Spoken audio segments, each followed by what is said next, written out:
น้องไม่กิมซุงก็นี่กล้าออกมาปลูกนี่ตอนนี้ไหนเด็ดกินตลอดได้เนาะผักที่เอามาน้ำเอือตุกไปเก็บเอือตุกมาปลูกเด็ดแบบนี้ใส่เล็มแกงใส่ปูใส่ปลาใส่อมนั่นอมนี่อยู่มันก็งามดีเลยนี่แต่ว่าบัวใส่พุ่นย้อนยัดไก่ซะหัวไก่เข้ามาได้ก็เลยปะก่อนเห็ดหัวแล้วสีเอาพุ่นมาใส่ตอนอ้อแล้วจะชมคำเปียกลงไปนำหน่อยหนึ่งพี่น้องเลย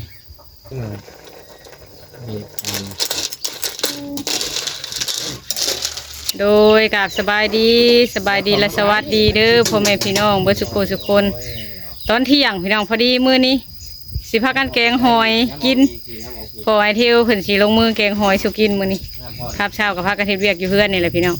หอยงมมามือก่อนกะยังได้กินอยู่พี่น้องคังไว้มันกระไตน้ำคูน้ำยังอยู่มันคายออกขักๆเลยพี่น้องก็เลยว่ามาแกงก่อนว่านี่ก็แกงใส่หน่อไม้หอยโข่งพี่น้องมื้อนี้สิแกงแต่หอยใส่ผักนางเลิศธรรมดาบ้านเฮานี่แหละพี่น้องเลยไปเป็นยังไงก็ไปเบิ่งไปส้มน้ำกันเด้อพี่น้องเด้อก่อนสิไปเบิ่งแกงหอยพอไอเที่ยวแกงหอยพี่น้องหน่อไม้กำลังป่งหน่อไม้กิมซุงก็นี่กล้าออกมาปลูกนี่แต่ว่ามันคมใกล้กับกล้วยแล้วนักคนก็สิเลือกเอาตัวใดตัวหนึ่งอะไรพี่น้องเลยถ้าเลือกหน่อไม้กะกล้วยกะจงไว้อยู่กกเดียวบอกให้มันงามกันว่าเอาไว้กินหมากเปลี่ยนขึ้นมาเทละกกหน่อไม้กำลังป่งดอกกระเจียวกับไก่มาส้นก็พอได้เก็บกินอยู่ดอกกระเจียวก็ได้เถื่อละบัวลายพอได้กินในครอบในครัวพี่น้องเลยใบมันต้นดอกพักดอกยาวเนี่ยเก็บกินตลอดพี่น้องยอดมันต้นนี่มัน5 นาทีนี่ปลูกไว้ก็พอได้กินผักในสวนผักกันจงผักอันนั้นอันนี้ก็พอได้กินหน่อไม้ก็พอได้ซับแกงหน่อไม้เด้งน่องหน่อไม้นะผักอันนี้ก็พอได้เก็บกินอยู่ตลอดพี่น้องพอแสลมกินยอดมันเฉลายนะกินแต่ยอดผัวแกงนั่นแกงนี่อ้อมกระดูกหมูบ่แกงอ้อมกบแกงปูแกงปลาแสลมบ่ได้ไปซื้อกับมีแต่เด็ดเอาในนี่คันชิถากินหมากผัดเฮิงพี่น้องแล้วกับมันกับบ่ได้ลายบันไดอาศัยกินใบกินยอดสิได้กินลายกว่าได้กินดุกว่าพอเก็บตลอดนะพี่น้องคันชิป้าให้มันป่งหมากมันต้องลามไปสีไกลๆนี่เป็นโยดไปอันนี้มันบนข้างแสดงว่าเห็ดจอมพวกผักกันจองนี่ก็น้ำแห้งกับบริทันใดมาใส่เนี่ยแดงกระจงไว้เอาแนวในถังนี่แหละพี่น้องนี่อันนี้แสลมน้อยเอาขึ้นก่อนเลยให้มันแห้งเลยสิช้อนดินขึ้นใหม่ได้เงินจังสิซื้อผัตังมาใส่เลี้ยงใหม่เพราะว่ามันขาดพี่น้องเลยมันกับปี2 ปีเลยมันขาดแล้วก็สิเห็ดใหม่ในสวนกระช่วงนี้เนี่ยยังบ่ทันได้ปลูกผักเพราะไก่เข้าเลยกินแต่ผักตัวที่ไก่บอกกินก่อนเพื่อนมะเขือมักบวบผักอันอื่นเราบ่ทันปลูกไก่สะดอกกระเจียวมื้อนี้ผักมันต้นนี่ได้กินหน่อไม้ใบขี้หูดพวกงอคาพวกอันผักคะนี่ได้กินอยู่คือเก่าหมักเพชรหมักอย่างก็ได้กินคือเก่าแต่ว่าพวกผักตัวในสวนนะนี่แหละพี่น้องไก่สะอันนี้ก็ยังงามเลยได้ผักที่เอามาในเวตุกอะไรโบเซเลมสิบอพุ่นมาใส่นะพี่น้องไก่ถ้าพุ่นมาใส่ละไก่เซเลมน้อยมันเขี่ยเห็ดให้ผักเซเลมน้อยน่ะเพสิเห็ดให้ผักหมุนก็เลยบ่ได้เอาพุ่นมาใส่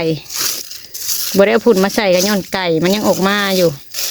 ประเทศหัวมันเลี้ยวผู้เลยบ่ให้ไก่เข้ามาแล้วก็สีพรวนดินนะพุ่นใส่ตอนนี้ไหนเด็ดกินตลอดได้เนาะผักที่เอามาน้ำเอือตุกไปเก็บเอือตุกมาปลูกเด็ดแบบนี้ใส่เล็มแกงใส่ปูใส่ปลาใส่อมนั่นอมนี่อยู่มันก็งามดีเลยนี่แต่ว่าบัวใส่พุ่นย้อนยัดไก่ซะหัวไก่เข้ามาได้ก็เลยปะก่อนเห็ดหัวแล้วสีเอาพุ่นมาใส่พุ่นดินจุบดีก่อนพี่น้องบัดนี้หัวเฮือนส่วนหัวส่วนน้อยไปบัดนี้ไปเบิ่งพลอยเที่ยวเกงหอยก่อนพลอยเที่ยวกำลังเห็ดกินพี่น้องเลยก่อนเอาน้ำปลาแดกเอาหอยลงไปขั่ว สบายดีเด้อเซฟทั้งสองเด้อ สบายดี สบายดีทำไม วันนี้เที่ยวมาเห็ดกินเนาะตัวแกงหอม ไอเทลแกงหอยเพียงเลยใช่ ก้อนบัดนี้ ใช่ยังแหน่นี่ฮะ นี่ใส่ข้าวเบื่อตำหมกเพชรก่อนกับข้าวเบื่อหลังจากตำหมกเพชรข้าวเบื่อแล้วก็เอามาขั่วใส่น้ำปลาแดกเอาหอยลงอันนี้ ตอนอ้อแล้ว ใส่หัวสีไข่น้ำบอนั่นนะ แซ่บรส เป็นใส่น้ำปลาแดกพี่น้องเลยก็ใส่หัวสีไข่ให้มันหอมไล่ในไก่ฮะเที่ยว น้ำมันบกเลยก็เลยเอาน้ำมาถอกใส่ก็เลยชุบเลยได้ใส่ผักลงไป ไล่ไก่ไปในเที่ยวทางหลังฮะ ลืมใส่ผงนัวเลย ไอ้ผงนัวไล่ไก่ทั้งหลังฮะพี่ทั้งหลังพี่ แบบมันจะมากิน หอมหอยพี่น้องใส่ผักอีเลิศผักคะกับโบปุ่งขันใส่ผักคะอันกะสิแซ่บกว่านี้ ใส่หลายๆแล้วพี่น้อง ให้มันอดตัวก่อน ลำใส่กัน ใส่น้ำปลาแดกพี่น้องบริตักต้นมันออกมาปลาแดก นะนึง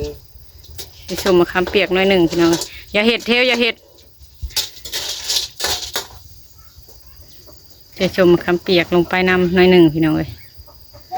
อาใส่นี่ เว้ย หอมเลยพี่น้องแต่ปลาแดกเกลือแป้งนัวหั่นแหละเกลือกับปลาแดกใส่ปลาแดกใส่กันแล้วเกลือ อยากกินอยากกิน มาแล้วจังกินน้ำปลาไว้ก่อน ชิมเบิ้งมัน อันนี้เจ้าจอกไปกินอยู่พุ่น จอกนี้ แซ่บบ่หมอกำลังกด อย่าแม่เลย หืม นี่มาถ่ายใกล้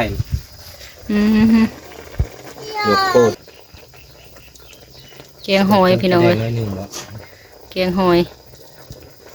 นัวจังเลยนี่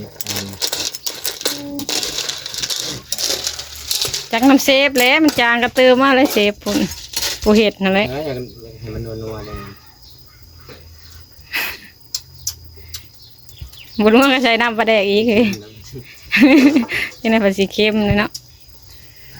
ไปพ่อบันนี้ไปตักเอาไปตัก นั่งได้ ตักเร็วเลย ได้ ตักได้เลยพี่น้องตักเร็วเลยพี่น้องพัดไปว่าน้ำไม้ทิวหอมหวยคอยว่าน้ำอยากลายน้อยหนึ่งเอามาด้วยนะบ่วงนะขึ้นไปเที่ยวขึ้นไปปล่อยเที่ยวพอดีสดเพิ่นหมักสด ดูอิ่มเลย อิ่มในใช้ว่าทันกินลูกขึ้นมากินกับข้าวเจ้าแล้วพี่น้องกินกับข้าวหุง อิ่มแล้ เอา ว จานขึ้นมา อิ่มเลย อิ่มแล้วก็บอกกินก็ได้ลูกอิ่มแล้วก็บ่ต้องกินแม่ก็พอสิกินเด้อพี่น้องอันนี้ไข่เที่ยวก็มีเห็นไหมไว้ในหม้อหุงข้าวอันนี้ขึ้นไปกินไข่เอาเข้ามาใส่จานพี่เอามาให้ลูกเลย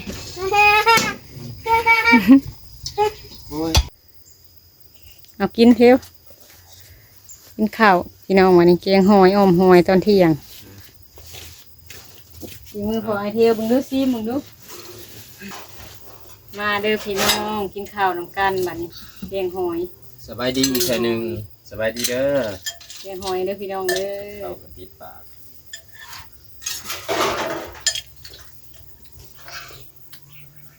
แซ่บ เป็น แซ่ ได้ บ รสชาติ แซ่บแซ่บงุมมาเถื่อหนึ่งได้กิน2เถื่อบ่ได้พี่น้องเลยคือละเถื่ออันงุมมาเถื่อก่อนจะปั้นมาทำอะน้ำนี่แต่คือแบบบ่ได้ลายปานใดในขู่มันไม่เห็ดกินแล้วมันก็ได้ลายอยู่มันใส่ผักเคมีแล้วก็ลายนั่งดีๆวะนั่งดี เพราะมันปลาแดกมันบกเติมน้ำผม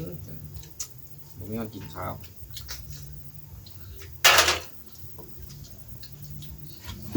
เป็นอย่างที่ จำที่ดูอายุมันมีอันนั้นที่ดิน คำล่างเอาของห่อน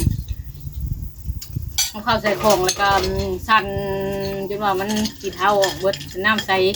ล้างจนน้ำใสจริงๆจนในน้ำบ่มีเนี่ยบ่มีขุ่นเลยนะเอาแบบใสๆเลย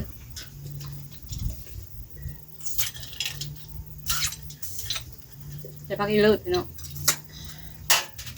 ใส่ผักข่าผักข่าน้ำกระเซบต้วงค่ะเนี่ยไม่ให้แม่กินเนี่ยกระเทียว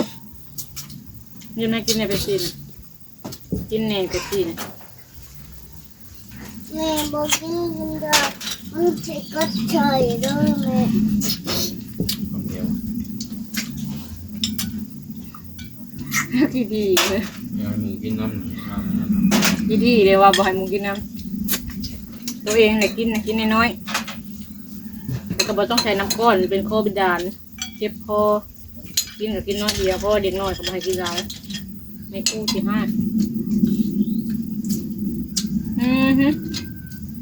กินแต่ต้นบ่เนี่ยกินบ่กับน้ำแกงหอยนะบ่ ได้ไปน้ำแกงหอย บ่ได้เพิ่นก็กินน้ำลังอยู่พี่น้องมันมูยาบ่ได้ น้ำแกงหอยจำคุณภาพก็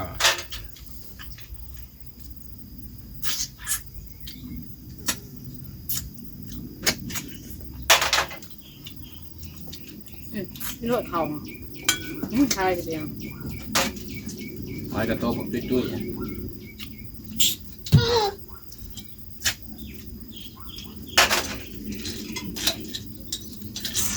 ต้มจ้ำเจียวกับแซ่บกันหอยกันเลย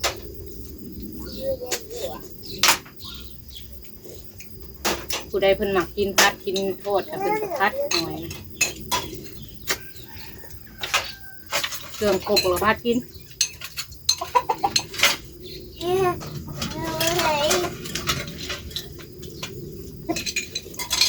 พัดกันแบบนั้น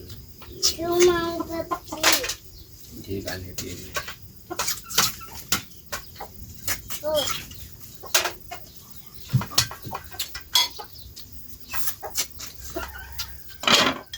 มันตายเด็ก คือมันคือพลที่ตกอยู่เพราะว่าเป็นแดดถึงสุดนี่มันเช้าว่าเฮ็ดพวกออกถูกไหม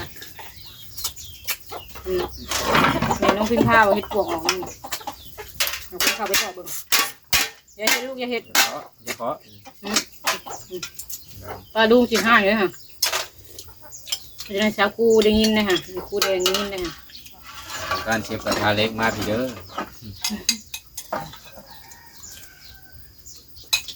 แม่ดูเห็ดก็เป็นแม่ดูเห็ดก็เป็นดูเห็ดก็เป็นแม่ อยู่ได้ ดูเห็ดก็เป็น ปีนอยู่บ้านนั่นเขาแกงสิพักให้ไก่เขาอีชมดังคมนี่ทำไม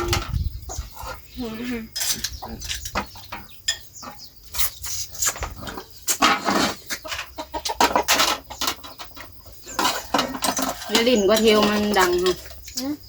เยลินกว่าเดินน้ำให้แม่กินหน่อยก็ลูกวะไว้บ่ได้ไปเตาถ่านนะแม่แล้วบ่เห็นน้ำนะ น้ำจองนะ สิไปอยู่บ่เลยบ่ไปก็บ่ไปค่ะ นั่นแหละ ไปยินน้ำมา น้ำแบบนี้ เอาน้ำละล่ะ น้ำใช้ค่ะ น้ำใสค่ะเอาน้ำใสก่อน ดูน้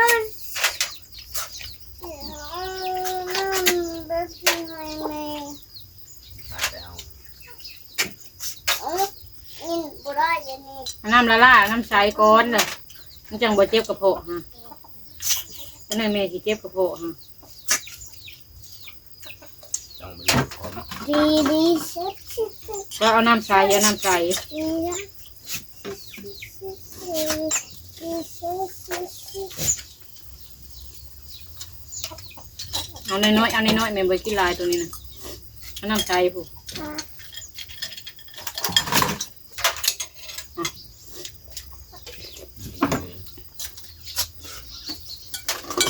อืม แม่มันก็กำแล้วฮะ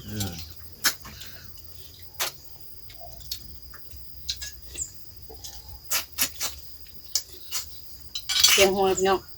แซ่บสดน้ำจำตัวท่านข้าวเหนียวพี่เชฟอยู่แต่มื้อนี้นะหุงข้าวมันกับข้าวเหนียวก็แซ่บ อีกเดือนหนึ่งหอยล่างกับข้ากะลีโล ครับไปขับมันนี่แล้วเราก็มาปักมันนี่ ล่างจนน้ำใสจนบ่มีกี่เท้าจับในหอย หมดเมา กินกันไอ้นี่ เอาฉันบอมหลักดี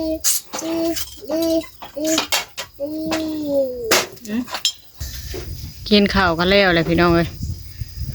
เสียงผ้าดังหึ่งอยู่ทางใดทางไกลๆพุ่นแหละแต่ว่านี่น่ะฝนตกทางใดกับพี่น้อง เห็นคนทางใดก็ว่าดีใจฝนตกได้น้ำเห็ดให้เห็ดหน้าภัยก็ได้พี่น้องเอาจังได้คลิปนี้ก็สิขอจบคลิปกันเด้อพี่น้องขอบคุณหลายๆเบิดทุกท่านที่ให้กำลังใจเด้อพี่น้องสำหรับคลิปนี้ก็ขอลาเลยเด้อพี่น้องเด้อสบายดีเด้อ